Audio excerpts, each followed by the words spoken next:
Heute möchte ich mit euch über Sextortion sprechen. Was ist Sextortion? Sextortion, Erpressung.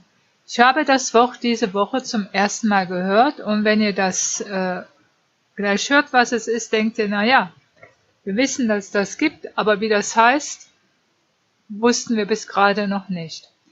Also es ist so, dass seit einiger Zeit immer mehr Menschen E-Mails von Betrügern erhalten, die behaupten, sie hätten kompromittierende Videoaufnahmen, die über ihre Webcam gemacht wurden. Sie drohen dann, diese Videos zu teilen, wenn kein Lösegeld bezahlt wird. Die Werbung hier hatte ich von Avast. Und Avast teilt uns also mit, dass sie mehr als 500.000 versuchte Sextortionsangriffe blockiert haben und darüber über 12.500 in Deutschland. Die meisten Angriffe sind noch immer in den USA, aber mittlerweile wurde festgestellt, dass auch solche Sextortion-Kampagnen in anderen Ländern, also unter anderem also auch bei uns in Deutschland, stattfinden. Alle von Avast gesichteten Sextortion-Kampagnen basieren auf demselben Modus. Kriminelle versenden E-Mails, in denen sie behaupten, Aufnahmen des Empfängers während intimer Momente zu haben und drohen, diese zu veröffentlichen, wenn das Opfer nicht bereit ist, die geforderte Summe zu zahlen. Hier kommt dann auch ein Beispiel für Sextortions-E-Mail, also Cyberkriminelle ersetzen oft den Namen des Absenders durch den Namen des Opfers, um ihm vorzugaukeln, dass sein Konto gehackt wurde und er Zugriff darauf hat. Bei genauerem Hinsehen ist die Adresse des Absenders jedoch meist nicht mit der des Empfängers identisch. Es handelt sich lediglich um eine Technik, also der Absender wurde auf Hochdeutsch manipuliert. Solche Mails bekommt man ja auch öfter, dass man mit der eigenen E-Mail-Adresse auf einmal eine E-Mail erhält. Manchmal sagen die Hacker sogar, dass sie die Passwörter von dem Empfänger haben, die zuvor im Darknet also geleakt wurden und dann aufgekauft wurden, um ihren Angriff glaubwürdiger zu machen. Sie können Ihre E-Mail-Adresse dann auf der Seite von Antivir eingeben, um herauszufinden, ob Ihre Passwörter geleakt wurden und im Darknet zum Verkauf stehen. Wenn ja, ist es natürlich sinnvoll, dass man umgehend die gehackten Passwörter ändert. Hier ist jetzt ein Beispiel einer E-Mail. Hallo, ich bin ein Hacker, dem es gelungen ist, die volle Kontrolle über Ihr Gerät zu erlangen. Ich muss Ihnen sagen, dass ich die volle Kontrolle über all Ihre persönlichen Daten, Kontakte und Ihre gesamte Korrespondenz habe.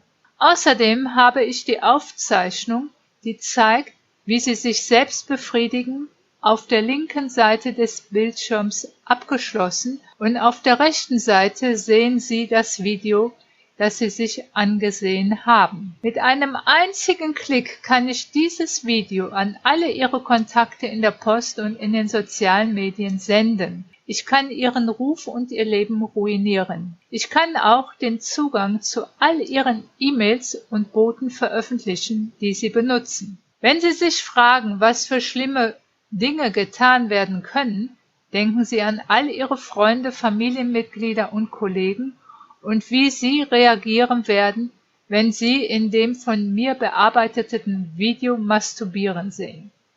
Wenn Sie dies verhindern möchten, überweisen Sie $1000 in Ihre BTC-Brieftasche, dann kommt eine Riesennummer. Wenn Sie nicht wissen, wie man das macht, dann schreiben Sie auf Google Bitcoin kaufen. Die Malware, mit der ich mich bei Ihrem Gerät angemeldet habe, ist so mächtig, dass Ihr Antivirusprogramm sie nicht stoppen konnte und es gibt keine Anzeichen dafür, dass sie noch in Ihrem System vorhanden ist. Sobald ich die Zahlung erhalten habe, werde ich das Video löschen und Sie werden nie wieder von mir hören. Ich gebe Ihnen 50 Stunden, in Klammern mehr als 2 Tage, zur Bezahlung. Ich habe einen Hinweis, diese E-Mail zu lesen und der Timer wird ausgelöst, wenn Sie diese E-Mail sehen. Versuchen Sie nicht mehr zu antworten, es macht keinen Sinn. Wieder in Klammern, die Absenderadresse wird automatisch generiert. Irgendwo eine Beschwerde einzureichen macht keinen Sinn, da diese E-Mail nicht zurückverfolgt werden kann. Ebenso wenig wie meine Bitcoin-Adresse. Ich mache keine Fehler. Herzliche Grüße. Es gibt also 2 Betrugsmaschen. Die erste ist eine angebliche Beobachtung des Opfers via Videokonferenz. Hier behaupten die Angreifer, dass sie auf das Gerät und die Kamera des Anwenders Zugriff hätten. Die Begründung: Sie hätten dafür kritische Schwachstellen in der Zoom-Software ausgenutzt. Wir konnten jedoch keine tatsächlichen diesbezüglichen Sicherheitslücken in Zoom finden. Das zweite, vermeintliche Installation von Malware. Bei der zweiten Variante behaupten die Betrüger, Malware auf dem Rechner des Empfängers eingeschleust zu haben. Dieser hätte alle Aktionen des Opfers über dessen Mikrofon und Webcam aufgezeichnet und alle Daten, einschließlich Chats, sozialen Medien und Kontakte, von dem Gerät heruntergeladen. In den allermeisten Fällen stimmt dies nicht. Die Handlungsempfehlung lautet: Wir raten Internetbenutzern, die diese Art von E-Mails erhalten haben, nicht darauf zu antworten, Ruhe zu bewahren und die Nachricht umgehend zu löschen.